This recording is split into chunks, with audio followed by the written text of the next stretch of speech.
नमस्कार, स्वागत है आपका डीबी लाइव ब्रेकिंग में। मैं हूं समीर आत्मज मिश्र और मेरे साथ हैं अमलेंदु उपाध्याय। कांग्रेस के पूर्व राष्ट्रीय अध्यक्ष, लोकसभा में विपक्ष के नेता राहुल गांधी आज अचानक हरियाणा के करनाल पहुंच गए एक गांव में।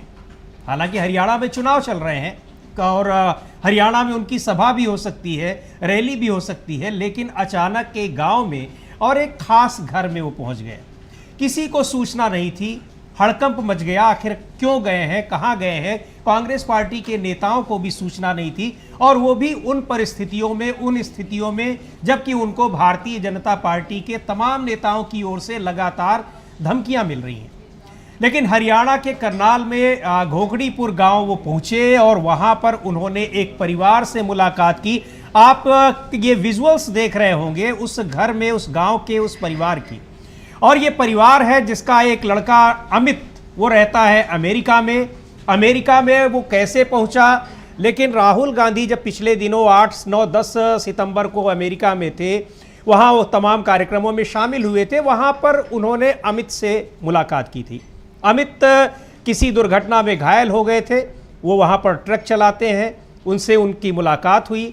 और अवैध तरीके से जो एक हरियाणा और पंजाब में बहुत बड़ी समस्या है कि विदेशों में जाने की, लोग वो भी अमित को भी उसी तरह से वहाँ पहुँचे हुए थे।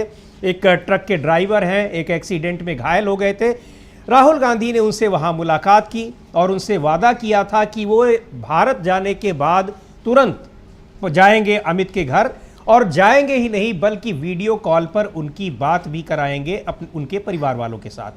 तो आज सुबह 5:30 बजे अचानक जब घोघड़ीपुर गांव पहुंचे राहुल गांधी, तो उनके परिवार वालों को भी नहीं पता था कि राहुल गांधी अचानक आएंगे। हालांकि गांव में लोग 5:30 बजे सुबह जग ही जाते हैं। अगर यही शहर में किसी घर में पहुंचे होते तो शायद लोग जगे भी ना होते, लेकिन अचानक लोग चौंक गए और राहुल गांधी ने अपना वादा पूरा किया। परिवार वालों की वीडियो कॉल से बात कराई वहाँ पर, और अमित से वहाँ अमेरिका में रह रहे हैं वहाँ बात कराई, और परिवार वालों ने फिर उन्होंने फिर अपनी प्रतिक्रिया दी, बताया कि उन्हें भी मालूम नहीं था और अचानक राहुल गांधी ये पहुँचे, क्योंकि उन्होंने वादा किया था कि वो भारत जाने के बाद अमित के घर जाएंगे। और इस घटना पर, इस पूरी खबर पर हम आपको और जानकारी देंगे। अमलेंदु जी के पास और इसके बारे में इनपुट्स हैं, और क्या चीज़ें रही, क्या बातें हुई, अमलेंदु जी बताएंगे। लेकिन ये राहुल की विजिट हरियाणा में चुनाव के समय एक महत्वपूर्ण मानी जा रही है, लेकिन उससे भी ज़्यादा महत्वपूर्ण उस संदर्भ में मानी जा रही है जब भारतीय जनता पार्टी के तमाम नेताओं की ओर से उनको धमकी दी जा रही है, और ऐसी धमकी नहीं, कोई हल्की फुल्की धमकी नहीं, जान लेने की धमकी दी जा रही है, और उसके खिलाफ कोई कार्रवाई नहीं हो रही है। बहरहाल पहले सुनते हैं अमित की मां ने, राहुल गांधी जब वहां पहुंचे उन लोगों से मुलाकात की, लगभग 20-25 मिनट उनके घर पर रहे। उसके बाद उनकी मां ने, अमित की मां ने क्या कहा, मीडिया से बात की, लोगों से बात की, उनकी क्या प्रतिक्रिया रही राहुल गांधी के उनके घर जाने के बाद और उनके बेटे से बात कराने के बाद वीडियो कॉल पर। सुनते हैं अमित की मां को। क्या बातचीत हुई और अमित के बारे में क्या बताया उन्होंने? अमित के बारे में ये बताई कि भी मुझसे अमित मिलकर आया हूँ, वादा करके आया कि मैं घर जाऊंगा।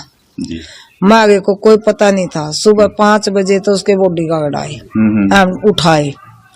फिर 6 बजे राहुल गांधी आए, हम सुनते ठाए, हमने कोई पता नहीं था। हमारी दुख भरी कहानी सारी उन्हें सुनी, जड़ में बैठ कर बड़े प्यार था। फिर उन्हें ये कही कहा हमें जरूर कुछ न कुछ सारा लावेंगे, मदद करेंगे। पूरी मदद के बारे में क्या कर रहे हो? क्या बातचीत हुई और क्या खाया पिया उन्होंने यहाँ? बस एक बिस्कुट सा खाया, चाय पी थोड़ी। तो क्या कह रहे थे अमित की, क्या हालत है वहाँ पे, क्या हुआ था उसके? कंडीशन खराब है उसकी काफी। वो कहता राहुल गांधी मारे तो दीर्घ रास्ता दे गया, अब ठीक है, अब ठीक हो जाएगा, बिल्कुल ठीक हो जाएगा। हुआ क्या था अमित को? एक्सीडेंट हुआ था।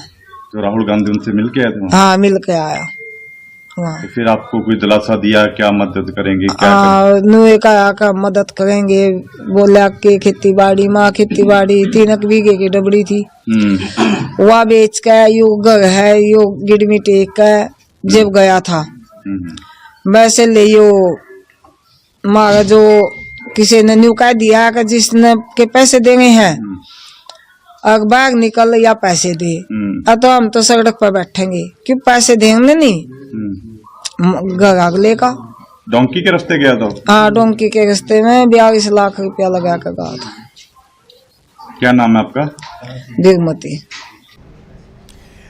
अमित की मां है बीरमती हैं, ये करनाल के घोघा गढ़ी गांव में वहां पर करनाल ज़िले में बता रही हैं कि किस तरह से डंकी के रास्ते से अवैध तरीके से यानी जो ले जान तमाम लोग जाते हैं कई राज्यों में, ख़ास तौर पर हरियाणा और पंजाब में ये काफ़ी ज़्यादा है। और वहाँ गए अमित और 42 लाख रुपए उन्होंने खर्च किए। वही सारी चीज़ें वो बता रही थी कि किस तरह से हमने इंतज़ाम करके उसको अमेरिका पहुंचाया, वहां पर वो घायल है और उसको वहां राहुल गांधी ने जब मुलाकात की, वादा किया कि हम जब जाएंगे और आपके परिवार वालों से मुलाकात कराएंगे, तो उसके बाद उनके परिवार की प्रतिक्रिया थी, अमित की मां की प्रतिक्रिया थी और उन्होंने अपना वादा राहुल गांधी ने पूरा किया। राहुल गांधी ने अपना ये वादा उस समय पूरा किया जब अमेरिका विजिट के दौरान उनकी तमाम बातों को लेकर यहाँ पर तोड़ मरोड़ कर उनके बयान की आलोचना हो रही है। विपक्ष भारतीय जनता पार्टी उनको कई मुद्दों पर घेरने की कोशिश कर रहा है और राजनीतिक रूप से जो कोशिश हो रही है वो अपनी जगह, लेकिन जिस तरह से उनको धमकी दी जा रही है, रवनीत सिंह बिट्टू जैसे केंद्रीय मंत्री वो राहुल गांधी को नंबर 1 आतंकवादी बता रहे हैं। उन स्थितियों में ये मुलाकात और अचानक चले जाना वहां पर अपने आप में सभी को हैरान करने वाला है। लेकिन राहुल गांधी सुबह 5:30 बजे चले गए और अमलेंदु जी इस बात की भनक लगता है कांग्रेस पार्टी के नेताओं को भी नहीं थी। जो वहां पे हरियाणा के कुछ कांग्रेस नेताओं से हमने बात की, किसी को नहीं मालूम था कि राहुल गांधी सीधे वहां पर पहुंच रहे हैं, वो भी एकदम बिल्कुल सुबह 5:30 बजे। बिल्कुल समीर जी, किसी को नहीं मालूम था कि राहुल गांधी वहाँ पहुंच रहे हैं और यहाँ तक कि जो न्यूज एजेंसीज हैं उनको भी नहीं पता था। हाँ। यानी वो भी जो है वो अमित के परिवार वालों के सोर्स के हवाले से विजुअल्स जारी कर रही है न्यूज एजेंसी भी कि राहुल गांधी पहुंचे। और उनकी माँ जो है, अमित की माँ, वो बता रही है कि 5 बजे सुबह जो थे उनके बॉडीगार्ड आए राहुल गांधी की, उन्होंने उठाया और 6 बजे राहुल गांधी खुद पहुंच गए। यानी कि जो पहले एक प्रक्रिया है कि बॉडीगार्ड जाएंगे, पहले सब रेकी करेंगे जहाँ पहुंच रहे हैं वहाँ, तो वो पहुंचे और 1 घंटे बाद ही राहुल गांधी पहुंच गए। यानी आप समझ सकते हैं कि समीर जी कि राहुल गांधी कम से कम सुबह जो है 3:30 बजे के आसपास दिल्ली से निकले होंगे। हाँ, बिल्कुल करनाल तक पहुंचने में 2 घंटे लग ही जाते हैं। 2 घंटे कम से कम लग जाते हैं। तो पहुंचे होंगे 3:30 बजे या 4 बजे भी कम से कम मतलब निकले होंगे।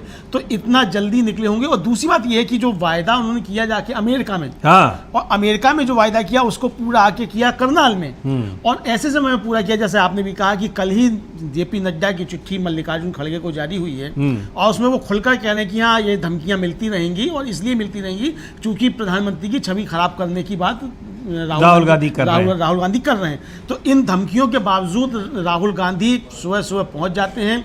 कोई परवाह नहीं कि कोई हमला करेगा या क्या करेगा, बीजेपी के लोग क्या करेंगे क्या नहीं करेंगे, कोई नहीं। और एक तरीके से देखा जाए समीर जी कि ये राहुल गांधी का जो ये मूव है आते ही, यानी जेपी नड्डा की कल चिट्ठी आती है और आज राहुल गांधी हरियाणा पहुंच जाते हैं। एक तरीके से चुनौती देते हुए पहुंच जाते हैं कि देखो तुम क्या कर सकते हो, हम देखते हैं क्या करोगे। तो ये चुनौती भी भारतीय जनता पार्टी को, और जिस रास्ते पे राहुल गांधी हैं वो भी बताने का प्रयास कि हम जनता के साथ खड़े हुए, जनता के मुद्दे इसी तरीके से उठाते रहेंगे। ये समस्या जो डंकी के रास्ते यानी कि कबूतरबाजी भी जिसको कहते हैं, ये पंजाब हरियाणा में एक बड़ी समस्या है। बड़ी समस्या है। और हम लोग जब गए थे हरियाणा, समीर जी हम और आप जब गए थे वहाँ, हम लोगों ने लोगों से बातचीत की थी तो बताया कि बहुत बड़ी यह समस्या है और लोग अवैध तरीके से, इसी तरीके से जो पेडलर्स हैं उनको इस तरीके से पैसा दे करके जाते हैं। यानी कि जो हरियाणा में जो बेरोजगारी की समस्या है समीर जी, उसको भी ये बात जो है वो बताती है किस तरीके से बिल्कुल कितनी गंभीर है। और जो अमित की मां बता रही थी कि 42 लाख रुपए उन्होंने खर्च करके अमित को भेजा है अमेरिका में, वहां पर वो छोटा मोटा काम कर रहे हैं। लेकिन अगर इतनी बेरोजगारी ना होती, रोजगार होता, तो जाहिर सी बात है कि इस तरह से लोग छिपे तरीके से, अवैध तरीके से दूसरे देशों में जाने की कोशिश ना करते। और उसके बाद भी हम देख रहे हैं जिस तरह से उनका परिवार की जो आर्थिक स्थिति दिखाई दे रही है वो उतनी ठीक नहीं दिखाई पड़ रही है। ये भी दिख रहा है कि पिछले जो 10 साल में हरियाणा में भारतीय जनता पार्टी का शासन रहा, या उससे पहले भी जो जिनकी सरकारें रही, जिन पार्टियों की, तो उन लोगों ने गरीबों के लिए या आम लोगों के लिए क्या किया है। ये हम एक बार अगर फिर से देखें, जो विजुअल्स है अमित के परिवार के करनाल के गांव में, वहां उसको देखकर ये पता लग रहा है कि क्या माली स्थिति है उनकी और किस तरह से वहां लोग रह रहे हैं। ये सारी चीजें बता रही हैं कि बेरोजगारी की स्थिति हरियाणा में क्या है। डोंकी सिस्टम से गए, यानी उसको ये कह लीजिए कि अवैध तरीके से कुछ गिरोह ही होते हैं जो लोग यहाँ के लोगों को रोजगार दिलाने के नाम पर विदेशों में भेजते हैं और अवैध तरीके से प्रॉपर वे में चैनल से नहीं भेजते हैं, और वहाँ किसी को काम मिल भी जाता है, किसी को नहीं मिलता है। कई बार लोग वहाँ तमाम संदिग्ध गतिविधियों में भी पकड़े जाते हैं, उनके खिलाफ वहाँ के कानूनों के हिसाब से उनके पर मुकदमे चलते हैं, केसेस चलते हैं, सजा भी मिलती है। तो ये एक बहुत बड़ा मुद्दा भी है कि बेरोजगारी की स्थिति क्या है हरियाणा में। हालांकि इतना जो संक्षिप्त दौरा ये था और इतना कह लीजिए कि बिल्कुल सरप्राइज दौरा था, अचानक ये दौरा था राहुल गांधी का, कि हरियाणा की कांग्रेस यूनिट जो है उसको भी नहीं पता चला था। हरियाणा के कांग्रेस नेताओं के कुछ बयान आते हैं तो हम आपको जरूर सुनाएंगे, लेकिन अभी तक मुझे लग रहा है कोई प्रतिक्रिया या कोई बयान राहुल गांधी की इस यात्रा को लेकर हरियाणा कांग्रेस की ओर से अमलेंदु जी नहीं आया है। जी, अभी तक कोई बयान नहीं आया है। अभी तक नहीं आया है, लेकिन आएगा तो हम आपको जरूर दिखाएंगे, सुनाएंगे। लेकिन राहुल गांधी की ये जो उन्होंने अमेरिका में एक युवक से वादा किया था उसको किस तरह से निभाया, इसको लेकर सोशल मीडिया पे अब जरूर चर्चा हो रही है। तमाम लोग इसकी प्रशंसा कर रहे हैं और राहुल गांधी ने इसे किसी तरह से उसको एक पब्लिसिटी स्टंट बनाने की भी कोशिश नहीं की कि वहां पहले से पता हो, चूंकि सुरक्षाकर्मी उनके साथ चलते हैं तो जाहिर सी बात है कि सुरक्षाकर्मी पहले पहुंचेंगे वहां और ये सूचना देंगे। तो ये जो वहां पर अमेरिका में किया हुआ वादा और यहां उसको तुरंत निभाना, और ऐसी व्यस्तता के समय जबकि हरियाणा में चुनाव हो रहे हैं, जम्मू कश्मीर में चुनाव हो रहे हैं, और सबसे बड़ी बात यह कि राहुल गांधी को जिस तरह से सत्तारूढ़ पार्टी के जिम्मेदार नेताओं की ओर से धमकियां मिल रही हैं, उन धमकियों को देखते हुए, उन परिस्थितियों को देखते हुए ये दौरा बहुत ही एक महत्वपूर्ण कहा जाएगा, अहम कहा जाएगा, और इसी बात को लेकर इसकी चर्चा हो रही है। तो राहुल गांधी की ये जो तमाम इस तरह की गतिविधियां हैं, तमाम ऐसे लोगों से, चाहे वो अमेठी में किसी से मिल रहे हो, रायबरेली में मिल रहे हो, दिल्ली में जो है कैब ड्राइवर्स से मिल रहे हो, या फिर रेलवे में जो ड्राइवर्स हैं उनसे मिल रहे हो, लोको पायलट से मिल रहे हो, इस तरह की चीज़ों को लेकर एक जो कांग्रेस पार्टी का आरोप है कि भारतीय जनता पार्टी उससे बिल्कुल घबराई हुई है और इस वजह से वो राहुल गांधी को निशाना बना रही है। लेकिन राहुल गांधी को निशाना बना रही है, उस पर बयानबाजी होनी चाहिए, आलोचना होनी चाहिए, लेकिन जो धमकी दी जा रही है वो बेहद हैरान करने वाली है। और सबसे ज़्यादा हैरान करने वाली बात यह है कि इन धमकियों पर न तो अभी तक कोई कानूनी कार्रवाई हो रही है और न ही भारतीय जनता पार्टी की ओर से उस पर कोई खेद जताया जा रहा है, या ऐसे धमकी देने वालों के खिलाफ कोई कार्रवाई की जा रही है, या उन्हें कोई चेतावनी दी जा रही है। बल्कि राष्ट्रीय अध्यक्ष जो पार्टी के हैं जेपी नड्डा, उन्होंने एक लंबा चौड़ा पत्र लिखा 3 पेज का मल्लिकार्जुन खड़गे को, कांग्रेस पार्टी के अध्यक्ष मल्लिकार्जुन खड़गे को, और ये साफ कर दिया कि इन धमकियों के पीछे भारतीय जनता पार्टी खड़ी हुई है, यानी उसको कोई आपत्ति नहीं है। अमलेंदु जी सीधे यही कहना है जो जेपी नड्डा का जो पत्र है, एक बार हम लोग उस पत्र को भी देखेंगे उन्होंने क्या कहा है, उससे ये साफ लगता है कि भारतीय जनता पार्टी बिल्कुल बैक कर रही है, इन जो तमाम धमकियां दी जा रही हैं समर्थन कर रही है। ये पत्र है जो जेपी नड्डा का है। जी बिल्कुल समीर जी, आप ठीक कह रहे हैं कि जेपी नड्डा साहब ने कल जो बातें लिखी उससे साफ तौर पर जाहिर होता है कि भारतीय जनता पार्टी इन नफरती बयानों के पीछे है, और बल्कि पीछे ही नहीं है। जेपी नड्डा साहब का पत्र जो वो साफ तौर पर यह जाहिर करता है कि इस तरीके की धमकियां राहुल गांधी को मिलती रहेंगी और भारतीय जनता पार्टी ऐसी धमकियां देती रहेगी और इन धमकियों से आगे भी बढ़ सकती है, चूंकि राहुल गांधी ने प्रधानमंत्री नरेंद्र मोदी जो है उनकी छवि खराब करने की, मतलब उनकी छवि को ध्वस्त करने की बात कही थी। तो इसलिए अब ये राहुल गांधी के ऊपर हमले होते रहेंगे। लेकिन बड़ी बात यह है कि राहुल गांधी इन धमकियों से बेअसर हैं और उनके ऊपर कोई असर नहीं हो रहा है। उस धमकी का कोई असर ना होते हुए राहुल गांधी एक तरीके से देखा जाए बीजेपी की चुनौती स्वीकार करते हुए सुबह ही अचानक हरियाणा पहुंच गए। जी, तो ये एक देखा जाए तो राहुल गांधी ने जेपी नड्डा के पत्र की चुनौती जो है वो स्वीकार की है। हालांकि जेपी नड्डा ने जो पत्र लिखा उसको लेकर प्रियंका गांधी ने बहुत तीखा प्रहार किया है और उन्होंने भी ये बात कही है कि ये एक सामान्य शिष्टाचार भी नहीं है और एक 82 वर्ष के वरिष्ठ राजनीतिज्ञ को बिल्कुल उनका अपमान है, एक तरह से इग्नोर करना उनको है। और वो संवैधानिक पद पर हैं, वो कांग्रेस पार्टी के राष्ट्रीय अध्यक्ष है, राज्यसभा में विपक्ष के नेता हैं। प्रियंका गांधी और इससे पहले कांग्रेस पार्टी के नेता जयराम रमेश ने भी पत्र लिखकर, चूंकि मल्लिकार्जुन खड़गे ने पत्र लिखा था प्रधानमंत्री मोदी को, लेकिन जवाब दिया जेपी नड्डा ने, उस पर उन्होंने आपत्ति जताई थी, हैरानी जताई थी। और अब प्रियंका गांधी का जो पत्र है, प्रियंका गांधी ने ट्वीट किया है, पत्र नहीं लिखा है, माफ कीजिएगा, और ये लिखा है उन्होंने कि कुछ एक भाजपा नेताओं और मंत्रियों की अनर्गल और हिंसक बयानबाजी के मद्देनजर लोकसभा में विपक्ष के नेता राहुल गांधी के जीवन की सुरक्षा के लिए चिंतित होकर कांग्रेस अध्यक्ष और राज्यसभा में विपक्ष के नेता श्री मल्लिकार्जुन खड़गे जी ने प्रधानमंत्री जी को एक पत्र लिखा। प्रधानमंत्री जी की आस्था अगर लोकतांत्रिक मूल्यों, बराबरी के संवाद और बुजुर्गों के सम्मान में होती तो इस पत्र का जवाब वो खुद देते। इसकी बजाय उन्होंने नड्डा जी की ओर से एक हीनतर और आक्रामक किस्म का जवाब लिखवाकर भिजवा दिया। 82 बरस के एक वरिष्ठ राजनेता, जननेता का निरादर करने की आखिर क्या जरूरत थी? लोकतंत्र की परंपरा और संस्कृति प्रश्न पूछने और संवाद करने की होती है। धर्म में भी गरिमा और शिष्टाचार जैसे मूल्यों से ऊपर कोई नहीं होता। आज की राजनीति में बहुत जहर घुल चुका है। प्रधानमंत्री जी को अपने पद की गरिमा रखते हुए सचमुच एक अलग मिसाल रखनी चाहिए थी। अपने एक वरिष्ठ सहकर्मी राजनेता के पत्र का आदरपूर्वक जवाब दे देते तो जनता की नज़र में उन्हीं की छवि और गरिमा बढ़ती। यह अफसोस की बात है कि सरकार के ऊंचे से ऊंचे पदों पर आसीन हमारे नेताओं ने इन महान परंपराओं को नकार दिया है। ये ट्वीट किया है प्रियंका गांधी ने। और जो पत्र मल्लिकार्जुन खड़गे ने राहुल गांधी को दी जा रही धमकियों पर दिया था, उसको जवाब में जब जेपी नड्डा का पत्र आया तो उस पत्र को लेकर इन्होंने, प्रियंका गांधी ने ये बात कही है। और एक बड़ी खबर अभी आ रही है कि सुप्रीम कोर्ट का, एक ब्रेकिंग न्यूज़ है, सुप्रीम कोर्ट का यूट्यूब चैनल हैक हो गया है। रिपल क्रिप्टो करेंसी से जुड़ी फोटो और कंटेंट उसमें अपलोड हो गया है और हैक कर लिया गया है। यानी उसमें अब जो हैकर्स हैं वो अपने तरह से कुछ कर रहे हैं। इसके बारे में अपने न्यूज़ रूम के साथियों से कहेंगे जो भी अपडेट हो उसे तुरंत लाएं और हम अपने दर्शकों को बताएं कि पूरी खबर क्या है, किस तरह से हैक हुआ है और क्या उसके बारे में डिटेल जानकारी है। लेकिन अभी बड़ी खबर ये आ रही है कि सुप्रीम कोर्ट का यूट्यूब चैनल हैक हो गया है और जो भी अपडेट होगा अमलेंदु जी उस पर नज़र रखे हुए हैं, ज़रूर हमें बताएंगे।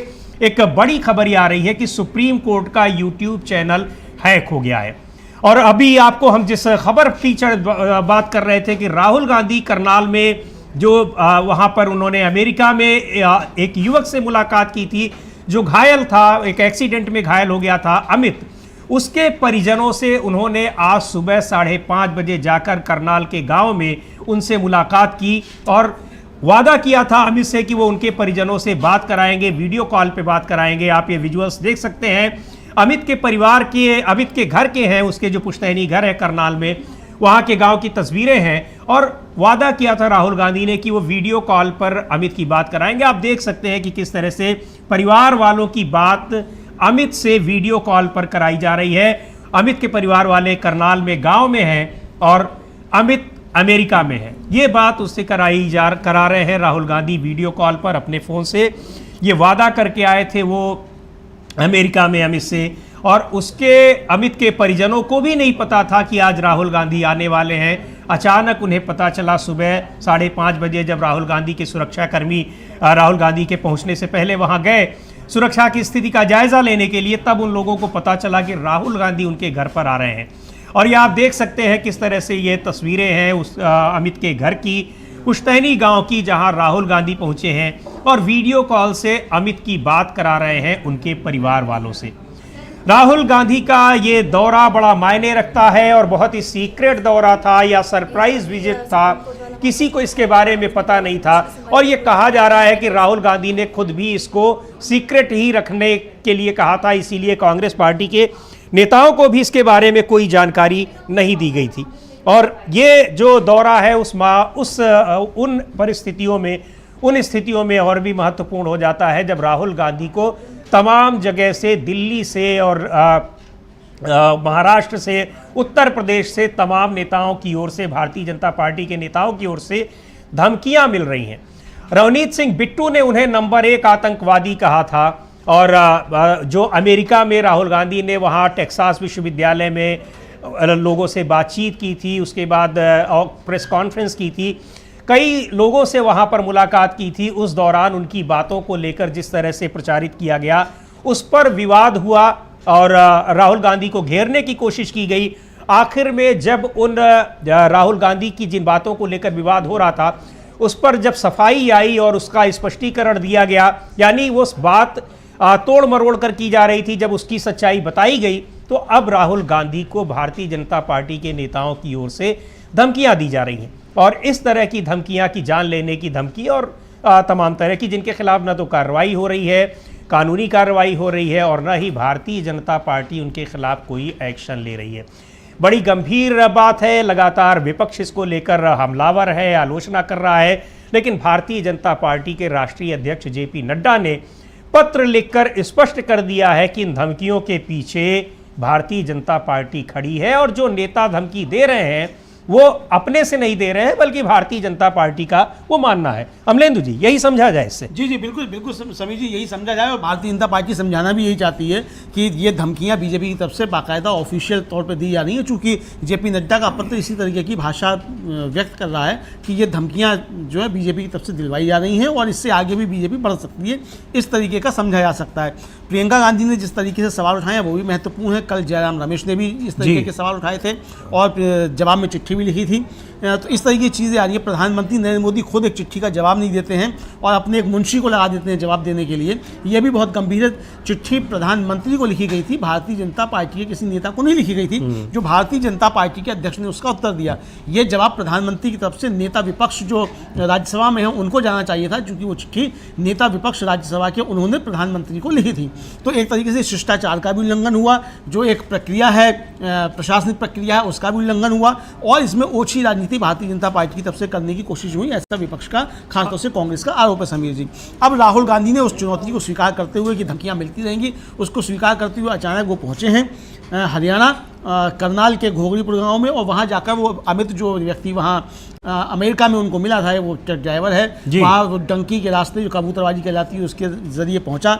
और ये बड़ी समस्या हरियाणा में इस समय बनी हुई है समीर जी। जी बिल्कुल, लोग अपनी जमीनें बेच करके जा रहे हैं और उसकी मां ने बताया भी कि वो जमीन बेच कर गए और वहां ठगे जा रहे हैं। ये अमित वहां पर एक्सीडेंट हुआ था और ट्रक ड्राइवर हैं और राहुल गांधी से उनकी मुलाकात हुई, लेकिन ये जो समस्या है वहां पर अवैध तरीके से विदेशों में भेजने की, वहां ले जाए जाते हैं और कई बार उनको नौकरियां नहीं मिलती हैं, काम नहीं मिलता है, उनका शोषण होता है और कई बार वो तमाम आरोपों में बंद भी कर लिए जाते हैं, यानी उनके खिलाफ कानूनी कार्रवाई वहां पर होती है। तो ये एक बड़ी समस्या है। लेकिन जाहिर सी बात है कि अगर रोजगार रहता इन राज्यों में या जहाँ से भी ये लोग जा रहे हैं, खास तौर से पंजाब और हरियाणा में ये विशेष तौर पर ये समस्या है, बड़ी समस्या है। तो बेरोजगारी की एक समस्या है जिसका नतीजा ये है कि लोग अवैध तरीके से दूसरे देशों में जाते हैं और इतना पैसा खर्च कर जाते हैं। उनकी माँ, जैसा कि अभी एक बार हम लोग फिर सुनेंगे कि राहुल गांधी के जाने पर जब वो पहुंचे तो किस तरह से प्रतिक्रिया थी उन लोगों की, क्योंकि उनको भी कोई अंदेशा नहीं था, आभास नहीं था कि राहुल गांधी उनके घर आ जाएंगे। और अचानक सुबह 5:30 बजे राहुल गांधी वहां पहुंच जाते हैं। उनके सुरक्षाकर्मी पहले पहुंचते हैं, उसके बाद राहुल गांधी पहुंचते हैं। तो उससे उनके परिजन भी, अमित के परिजन भी हैरान रह गए। लेकिन उनकी मां ने जो बात बताई कि किस तरह से उन्होंने 42 लाख रुपए खर्च करके भेजा था उसको वहां पर, तो ये अपने आप में दिखा रहा है कि ये कितनी बड़ी समस्या है कि लोग सब कुछ इसलिए अपना दांव पर लगाते हैं ताकि वो विदेश में जाकर उसको कुछ रोजगार मिल सके, वो एक कायदे का अपना जीवन यापन कर सके। एक बार सुनते हैं अमित की मां, जो घोगरीपुर गांव में, करनाल जिले के घोगरीपुर गांव में अमित का घर है, वहां पर उस पुश्तैनी घर, वहां उनकी मां क्या कह रही हैं जब राहुल गांधी उनसे मिलने पहुंचे। दोस्तों अमित मिलकर आया हूँ, वादा करके आया कि मैं घर जाऊंगा। मारे को कोई पता नहीं था। सुबह 5 बजे तो उसके बॉडीगार्ड आए, हम उठाए। फिर 6 बजे राहुल गांधी आए, हम सुनते ठाए, हमने कोई पता नहीं था। हमारी दुख भरी कहानी सारी उन्हें सुनी, जड़ में बैठ कर बड़े प्यार था। फिर उन्हें ये कही कहा हमें जरूर कुछ न कुछ सारा लावेंगे, मदद करेंगे। पूरी मदद के बारे में क्या कर रहे हो? क्या बातचीत हुई और क्या खाया पिया उन्होंने यहाँ? बस एक बिस्कुट सा खाया, चाय पी थोड़ी। तो क्या कह रहे थे अमित की क्या हालत है वहाँ पे, क्या हुआ था उसके? कंडीशन खराब है उसकी काफी। वो कहता राहुल गांधी मारे तो दिलासा दे गया, अब ठीक है, अब ठीक हो जाएगा, बिल्कुल ठीक हो जाएगा।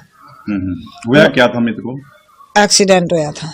तो राहुल गांधी उनसे मिल के आए थे वहाँ? हाँ मिल के आया वहाँ। तो फिर आपको कोई दिलासा दिया, क्या मदद करेंगे, क्या करेंगे? नुए का मदद करेंगे, बोला कि खेती बाड़ी 3 बीघे की डबड़ी थी, वह बेच के यो घर है यो गिडमी टेक के जब गया था वैसे ले यो मारा जो किसी ने न्यू कह दिया कि जिसने के पैसे देने हैं अखबार निकल या पैसे दे, तो हम तो सड़क पर बैठेंगे क्यों पैसे देंगे नहीं। घर अगले का डोंकी के रास्ते गया था? हाँ डोंकी के रास्ते में 42 लाख रुपया लगा कर गया था। क्या नाम है आपका? बिगमती बता रही है। और ये एक कुछ और बाइट्स है उनके गांव में लोगों की, शायद अमित के फादर की बाइट होगी, उनके पिता की, उनको भी सुनते हैं क्या कह रहे हैं वो। और ये जो अमित की मां ने जो बातें कही वो कितनी एक कह लीजिए कि दर्दनाक बात है कि 42 लाख रुपए खर्च करके गांव में जो अपनी संपत्ति है, पैतृक संपत्ति है, घर है और खेत है, ज़मीन है, वो गिरवी रखकर उन्हें बेचकर उसको वहाँ भेजा और वहाँ पर वो काम कर रहा है। और ये समस्या पूरे हरियाणा की है, केवल एक नहीं है। जैसा अमलेंदु जी ने बताया, जब हम लोग अभी चुनाव कवर करने के लिए गए हुए थे या लगातार हम लोग डीबी लाइव पर हरियाणा के और जम्मू कश्मीर के चुनाव की कवरेज हो रही है, वहाँ भी तमाम लोगों ने ग्रामीण इलाकों में भी और शहरी इलाकों में भी ये एक समस्या उभर कर सामने दिखी कि किस तरह से वहाँ लोग युवा जो है विदेशों की ओर जा रहे हैं, अवैध तरीके से जा रहे हैं और अच्छी खासी मोटी रकम खर्च करके जा रहे हैं। अमलेंदु जी, तो बहुत बड़ी ये समस्या है, लेकिन समस्या यही है कि अगर रोजगार यहाँ पर उपलब्ध होगा, मिलेगा, तो आदमी क्यों बाहर जाएगा। बिल्कुल समीर जी, बिल्कुल सही प्रश्न है कि अगर रोजगार यहाँ होगा तो क्यों आदमी बाहर जाएगा। और इसीलिए जो कांग्रेस का घोषणा पत्र आया उसमें ये वायदा किया गया है कि 2 लाख सरकारी नौकरियां जो खाली पड़ी हैं हरियाणा में, कांग्रेस की सरकार बनेगी तो उनको भरा जाएगा। जाहिर सी बात है समीर जी, अपना ज़मीन बेच के एक व्यक्ति जा रहा है 45 लाख खर्च करके विदेश, वो भी अवैध रास्ते से, यानी उसको वर्क परमिट नहीं है, वीज़ा नहीं है, पासपोर्ट नहीं है, वो जा रहा है तो जाहिर सी बात है कि कुछ कमाने के लिए जा रहा है 45 लाख। तो यहाँ खर्च करके भी अगर रोजगार की स्थिति होती तो वो आदमी यही रोजगार करता, बाहर नहीं जाता, बाहर जा रहा है। और ये भारत सरकार की एक तरीके से देखा जाए समीर जी, जो मोदी सरकार की है उसकी बड़ी विफलता है कि अमेरिका में कोई भारत का व्यक्ति इस तरीके से पहुंचा हुआ है और वहां उसका एक्सीडेंट हो जाता है, उसको कोई मदद सरकार की तरफ से नहीं मिल रही है, कोई कानूनी सहायता भी नहीं मिल रही है। और नेता विपक्ष जो वहां जाता है और इस तरीके के लोगों से मिलता है और यहाँ वापस लौट करके वो अपना उसके परिवार से भी मिलता है। तो जो काम सरकार को करना चाहिए था, जो सरकार की पूरी मशीनरी है उसको करना चाहिए था, वो ना करके जो नेता विपक्ष है वो उस काम को कर रहा है। तो भारतीय जनता पार्टी की परेशानियां भी यही हैं कि सरकार के काम भी नेता विपक्ष कर रहा है और इसीलिए शायद राहुल गांधी को धमकियां भी मिल रही हैं। हाँ, ये क्यों कहा जा रहा है कि इससे प्रधानमंत्री मोदी की छवि खराब हो रही है। जेपी नड्डा ने, एक बार उस पत्र को हम लोग फिर दिखाएंगे, जेपी नड्डा भारतीय जनता पार्टी के राष्ट्रीय अध्यक्ष, उन्होंने पत्र लिखा जो मल्लिकार्जुन खड़गे को, उसमें उन्होंने ये लिखा है कि प्रधानमंत्री नरेंद्र मोदी की छवि खराब कर रहे हैं राहुल गांधी, सरकार की छवि खराब कर रहे हैं राहुल गांधी, इसलिए उनको भारतीय जनता पार्टी के नेताओं की ओर से धमकियां मिल रही हैं। सरकार की छवि इसी तरह से खराब कर रहे हैं, यानी आम आदमी की बात उठाना, उनके घर पहुंच जाना और ये दिखाना कि सरकार की जो तमाम योजनाएं हैं, सरकार की जो कार्यशैली है, नीतियां हैं, वो निचले स्तर तक लोगों के पास किस तरह से पहुंची हैं। नहीं पहुंची है तो उसको बताना ये सरकार की छवि खराब करना हुआ। और ये कर रहे हैं राहुल गांधी, तो उनके खिलाफ इस तरह की कार्रवाई होगी, यानी भारतीय जनता पार्टी के नेता उनकी जान लेने की धमकी देंगे। इस तरह की बातें हो रही हैं। ये बार बार इसलिए कह रहा हूं क्योंकि भारतीय जनता पार्टी के वरिष्ठ नेता तरविंदर मारवा दिल्ली के हैं, कई बार विधायक रह चुके हैं। उन्होंने पब्लिकली ये बात कही थी, एक प्रदर्शन के दौरान सभा में ये बात कही थी, लाउड स्पीकर से कही थी ये बात कि राहुल गांधी बाज आ जा, वरना तेरा भी वही हाल करेंगे हम लोग जो तुम्हारी दादी का किया गया था। ये बात कही थी। लेकिन इस बात को करीब 2 हफ्ते 10 दिन से ज़्यादा मुझे लगता है कि बीत गए हैं, न तो कोई कानूनी कार्रवाई इस बयान पर हुई सीधे तौर पर जो धमकी दी गई, न ही भारतीय जनता पार्टी ने कोई कार्रवाई की।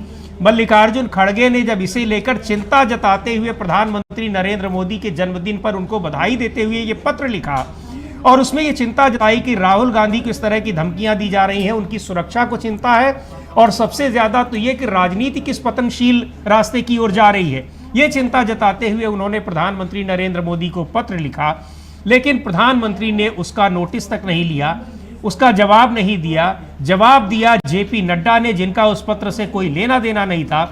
लेकिन जो जवाब भी उन्होंने दिया तो उन्होंने इस चीज़ को जस्टिफाई किया, न्याय संगत ठहराने की कोशिश की कि भारतीय जनता पार्टी के नेता जो धमकियां दे रहे हैं वो सही दे रहे हैं, और इसलिए दे रहे हैं क्योंकि राहुल गांधी सरकार की छवि खराब कर रहे हैं, प्रधानमंत्री नरेंद्र मोदी की छवि खराब कर रहे हैं।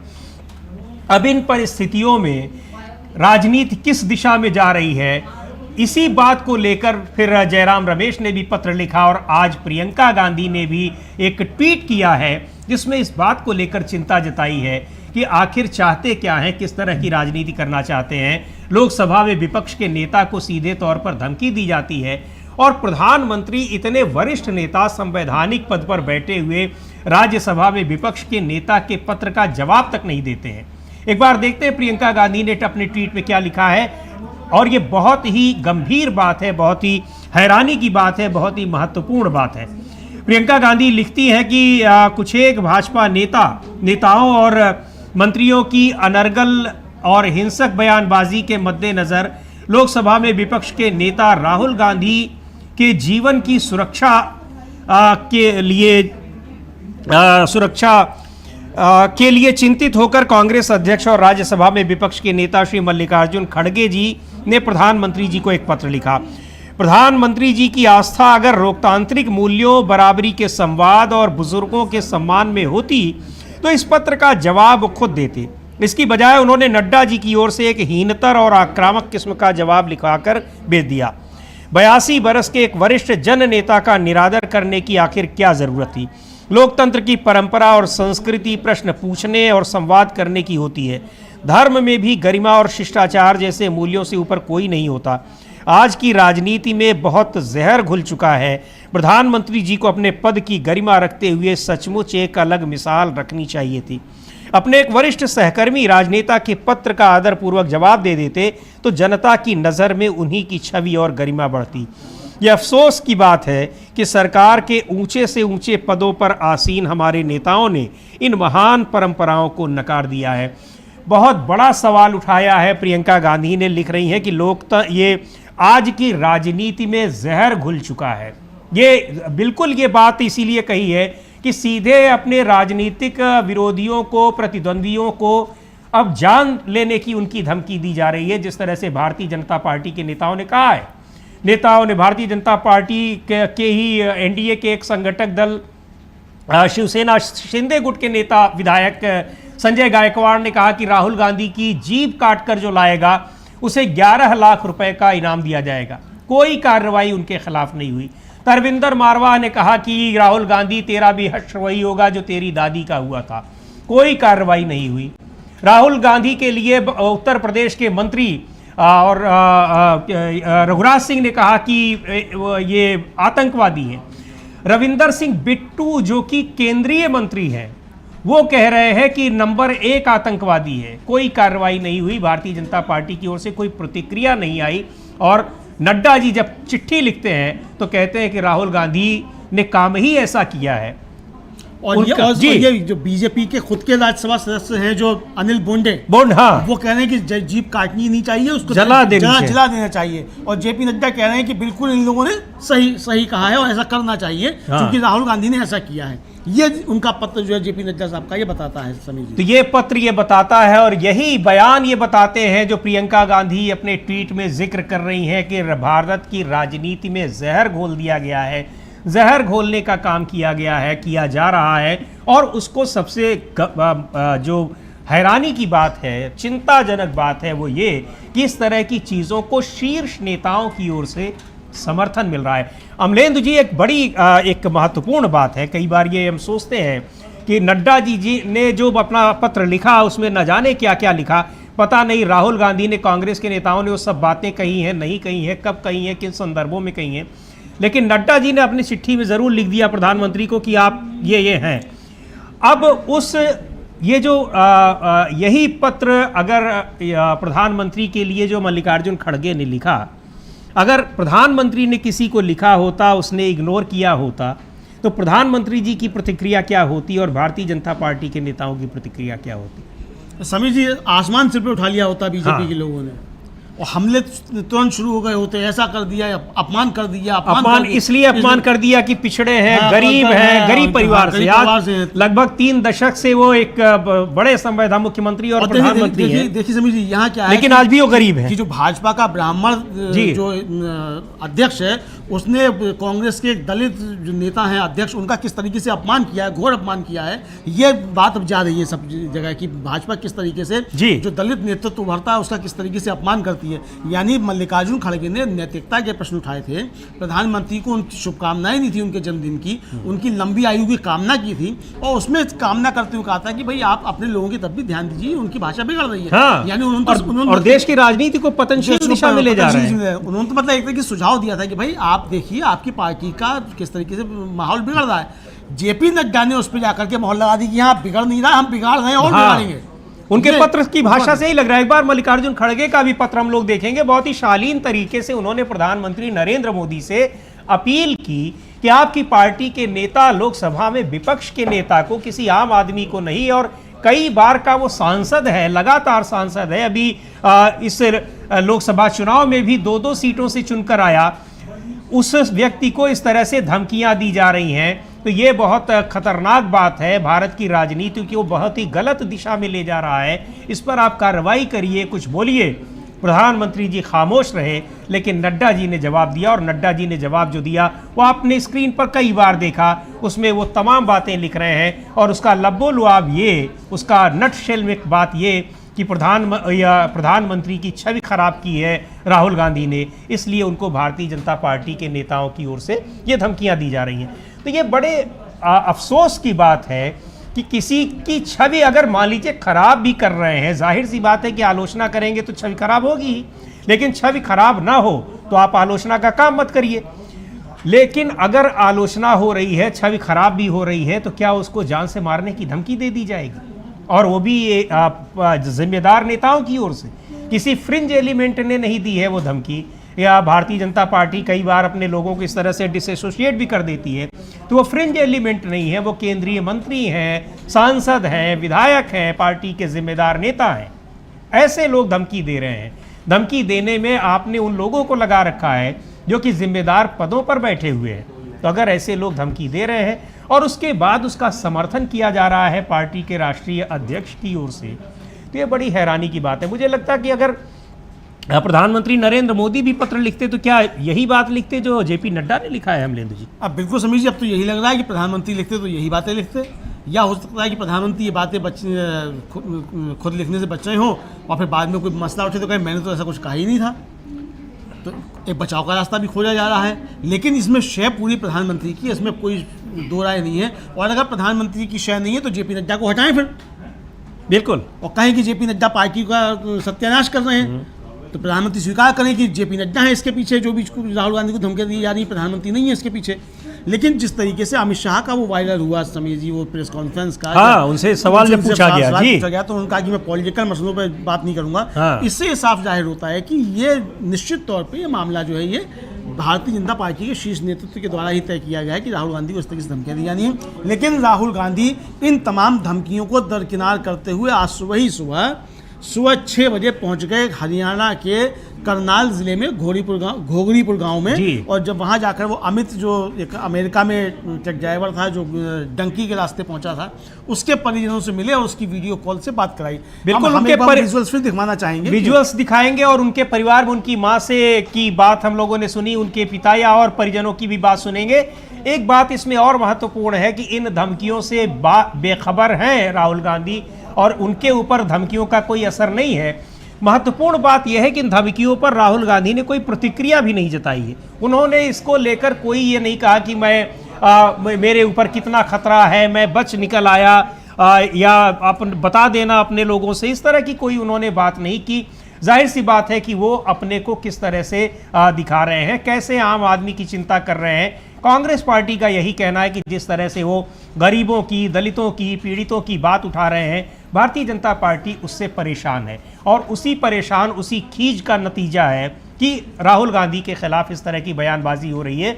धमकी दी जा रही है। एक बार फिर रुक करते हैं गोगड़ीपुर गांव का, जो हरियाणा के करनाल जिले में है, और वो अमित के परिवार का घर है, अमित का घर है, जो अमेरिका में राहुल गांधी की जिससे मुलाकात हुई थी, घायल था, एक्सीडेंट में घायल हो गया था और राहुल गांधी ने उससे मुलाकात की थी।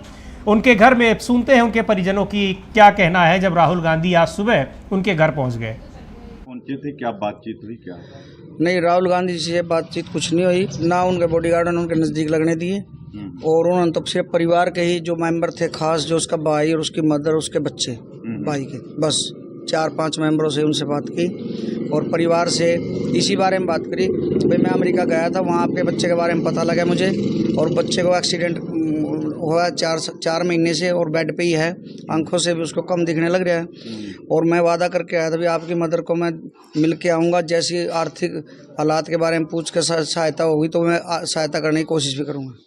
और मानवता के अनुसार जो वादा करके आए थे वो आए हमारे घर, हम उनका बहुत ही धन्यवाद करते हैं, और मानवता के अनुसार नेता को ऐसे ही होना चाहिए। क्या नाम आपका? मेरा नाम देवेंद्र मान है। पहुंचे थे सुबह, हाँ, क्या बातचीत हुई आपसे माता जी से? बस यही सुख दुख की बात पूछी, भाई किसको क्या दिक्कत है, भाई जो किसी चीज की भी कोई भी मदद हो, मदद करने के लिए तैयार हैं।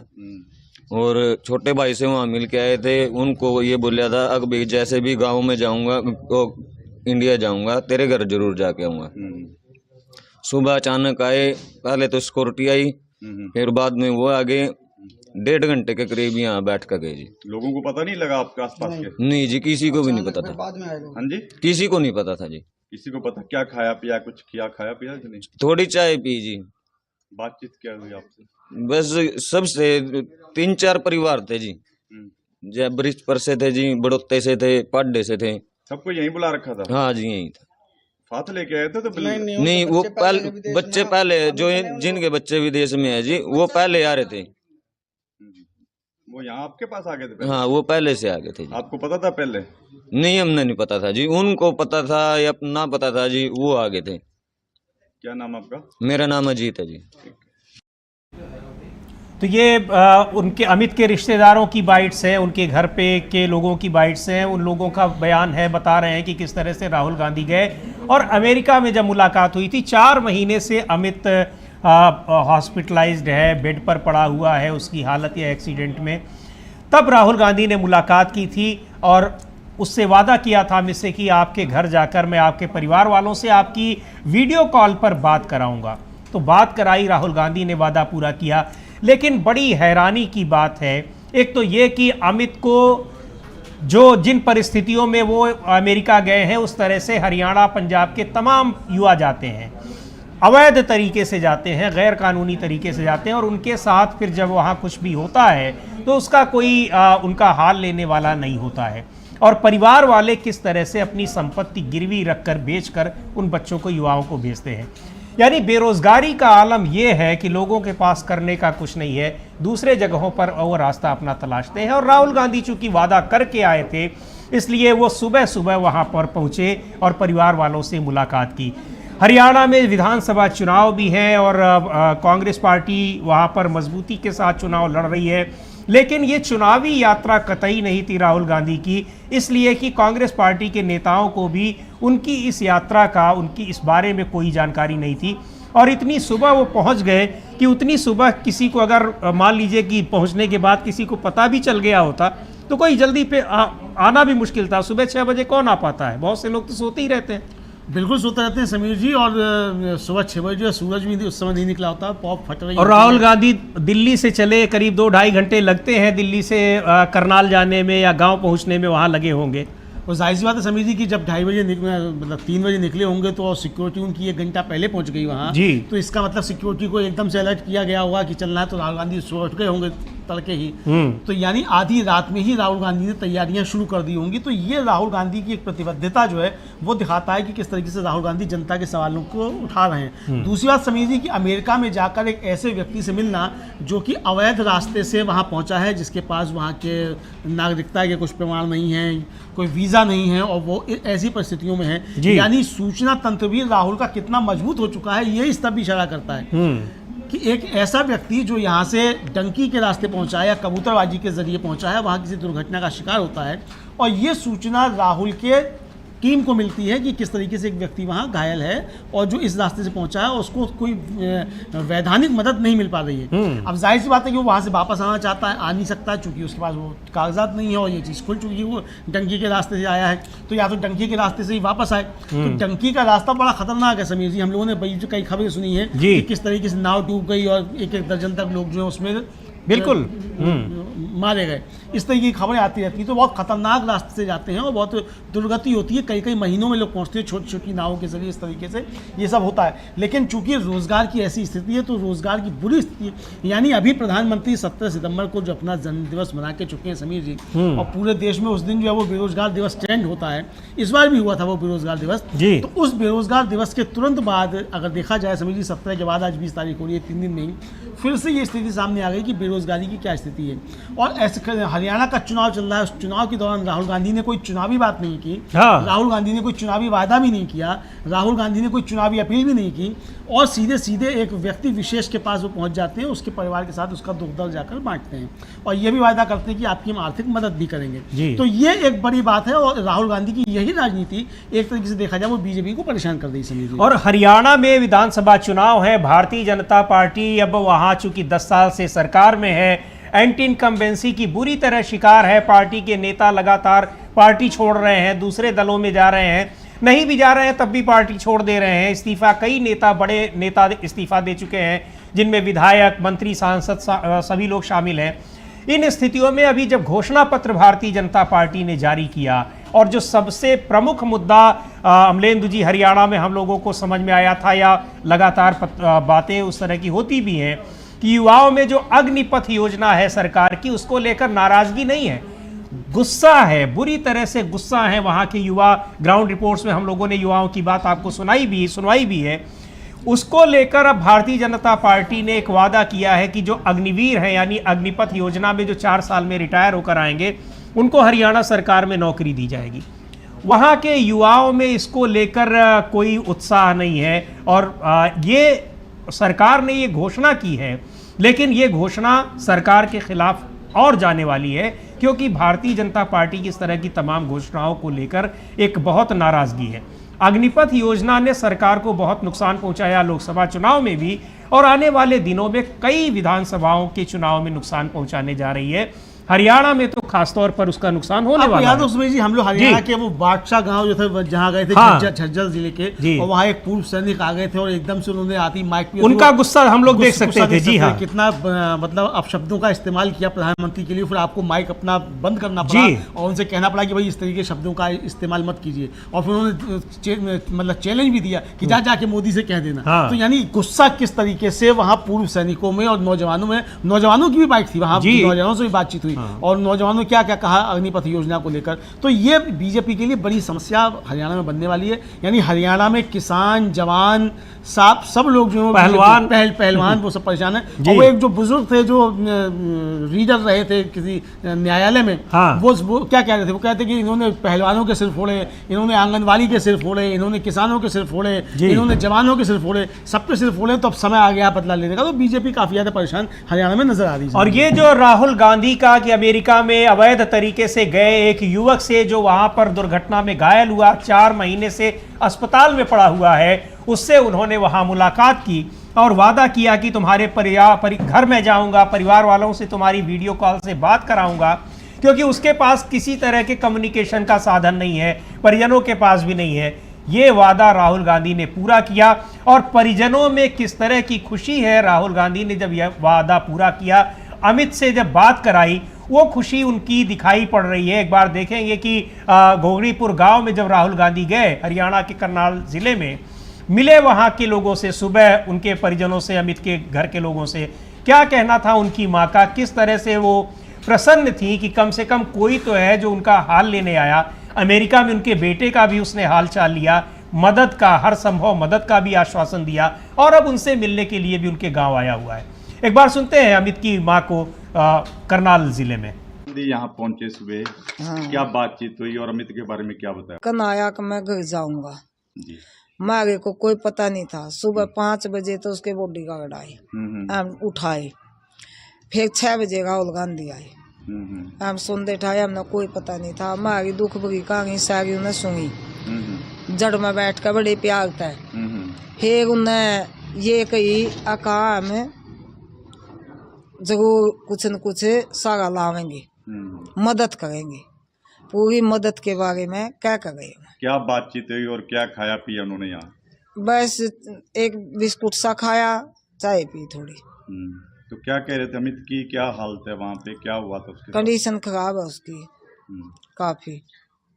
वो कहता राहुल गांधी मारे तो दीर्घ रास्ता दे गया, अब ठीक है, अब ठीक हो जाएगा, बिल्कुल ठीक हो जाएगा। हुआ क्या था अमित को? एक्सीडेंट हुआ था।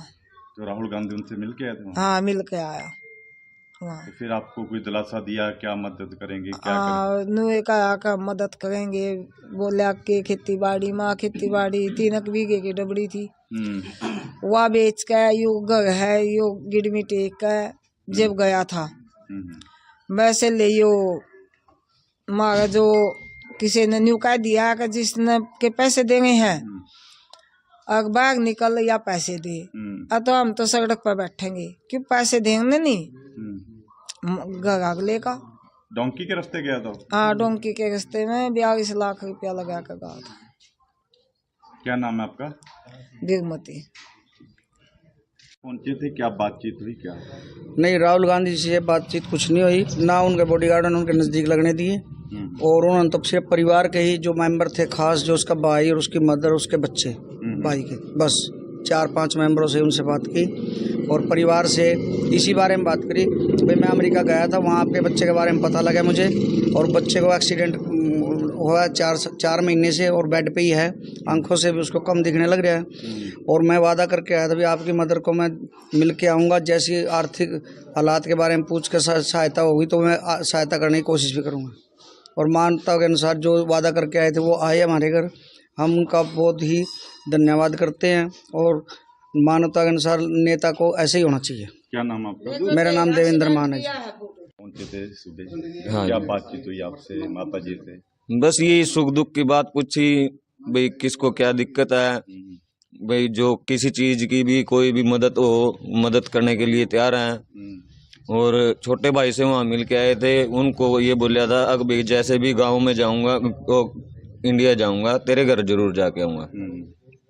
सुबह अचानक आए, पहले तो सिक्योरिटी आई, फिर बाद में वो आगे 1.5 घंटे के करीब यहाँ बैठ कर गए जी। लोगों को पता नहीं लगा आपके आसपास के? नहीं जी, किसी को भी नहीं पता था। बाद में आए लोग। हाँ जी, किसी को नहीं पता था जी। किसी को पता? क्या खाया पिया, कुछ किया खाया पिया कि नहीं? थोड़ी चाय पी जी। बातचीत क्या हुई आपसे? बस सबसे 3-4 परिवार थे जी, जय ब्रिज पर से थे जी, बड़ोते से थे, पाड्डे से थे। सबको यहीं बुला रखा था? हाँ जी, यही था। साथ लेके आए थे तो नहीं, वो बच्चे पहले जो जिनके बच्चे विदेश में है जी, वो पहले आ रहे थे। वो यहाँ आपके पास आ गए थे? हाँ, वो पहले से आ गए थे जी। आपको पता था पहले? नहीं, हमने नहीं पता था जी, उनको पता था या ना पता था जी, वो आ गए थे। क्या नाम आपका? मेरा नाम अजीत है जी। ये अमित के परिजन हैं और सुना इनका कह रहे हैं कि नेता को ऐसा ही होना चाहिए कि उसने वादा किया और आकर यहाँ निभाया, और उसके अलावा तमाम तरह के जो मदद हो सकती है उसका भी आश्वासन दिया है, भरोसा दिया है। तो ये अमित से मुलाकात 8, 9, 10 सितंबर को जब अपने 3 दिन के अमेरिका दौरे पर थे राहुल गांधी, और उस दौरान उन्होंने कई जगहों पर कई समुदाय के लोगों से, बुद्धिजीवियों से, छात्रों से मुलाकात की थी, बातचीत की थी। उसी दौरान उन्होंने अमित से भी मुलाकात की थी। अमित एक एक्सीडेंट में घायल हो गए थे, पिछले 4 महीने से अस्पताल में ही हैं और वहाँ उनका इलाज चल रहा है। वो गए थे यहाँ से एक अवैध तरीके से, जिसको डंकी कहते हैं, उस तरह से वहाँ हरियाणा के करनाल ज़िले से पहुँचे अमेरिका। वहाँ पर एक ट्रक ड्राइवर थे वो, लेकिन दुर्घटना में घायल हो गए। राहुल गांधी ने उनसे मुलाकात की और उन्हें आश्वासन दिया कि आपके परिजनों से, घर वालों से मैं जाकर बात कराऊंगा, वीडियो कॉल कराऊंगा। और ये आप देख सकते हैं जो विजुअल्स हैं उनके, अमित के घर के, घोगड़ीपुर गांव है यहाँ हरियाणा के करनाल ज़िले में, वहीं गए। आज सुबह 6 बजे राहुल गांधी पहुँचे और उनके परिवार वालों से अमित की बात कराई, वीडियो कॉल कराई और उन्होंने हाल जाना। बहुत ही एक सीक्रेट दौरा था, बहुत सरप्राइज विजिट थी, किसी को पता नहीं था। यहाँ तक कि हरियाणा में विधानसभा चुनाव की सरगर्मियाँ तेज हो चुकी हैं, लेकिन उन तेज सरगर्मियों के बीच पार्टी के नेताओं तक को नहीं पता था कि राहुल गांधी करनाल जिले के इस गांव में आ रहे हैं।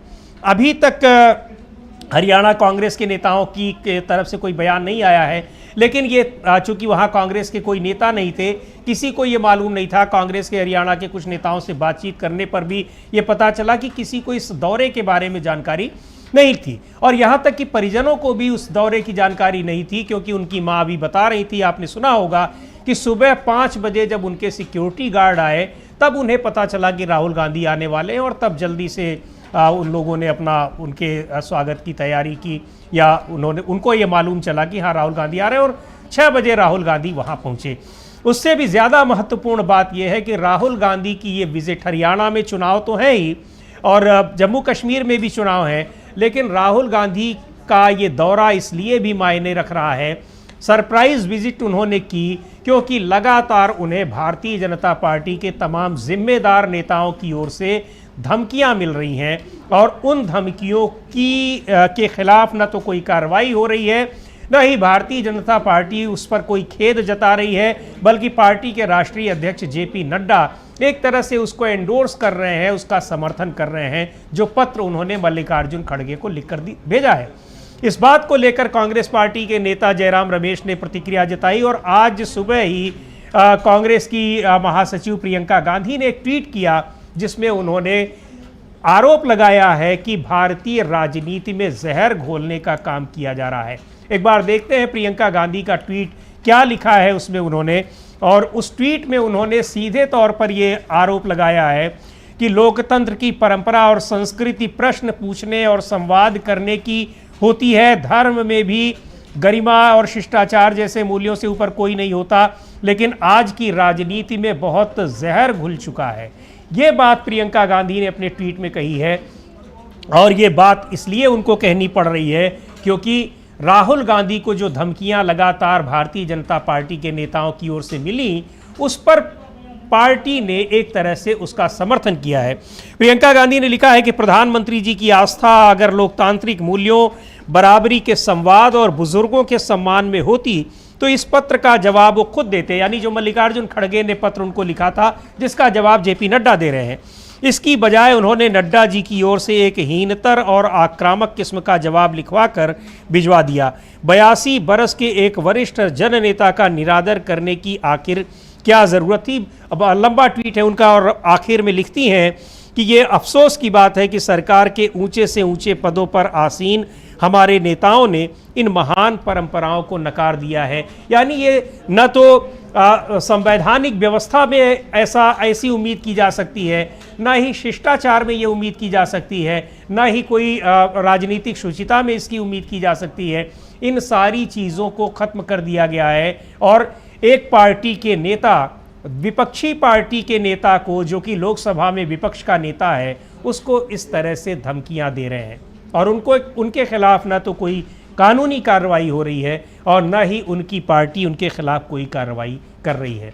तो इन सारी परिस्थितियों के बीच जिस तरह से आज बिल्कुल अचानक करनाल के घोगड़ीपुर गांव पहुंचे राहुल गांधी, उसे लेकर ये वहाँ के परिजनों में, जो अमित के परिजनों में और उस गांव के तमाम लोगों में, चूँकि उस गांव के उनकी ये परिवार के लोग बता रहे हैं कि उस गांव के कई लोग, आसपास के गांव के कई लोग इस तरह से विदेशों में गए हुए हैं, अमेरिका में भी गए हैं, और दूसरे और वो परिवार भी आ गए थे, वो परिवार भी वहां आ गए थे, क्योंकि सबकी समस्या एक जैसी थी। हालांकि अमित वहां घायल है, पिछले 4 महीने से एक एक्सीडेंट में वो घायल हो गए थे, और उनके परिजनों से मुलाकात की यहाँ पर, क्योंकि अमित से राहुल गांधी ने वादा किया था कि वो भारत जाते ही उनके घर जाएंगे और उनके परिवार वालों से मिलकर उसकी वीडियो कॉल पर बात कराएंगे, और ये वादा राहुल गांधी ने आज सुबह 6 बजे निभाया।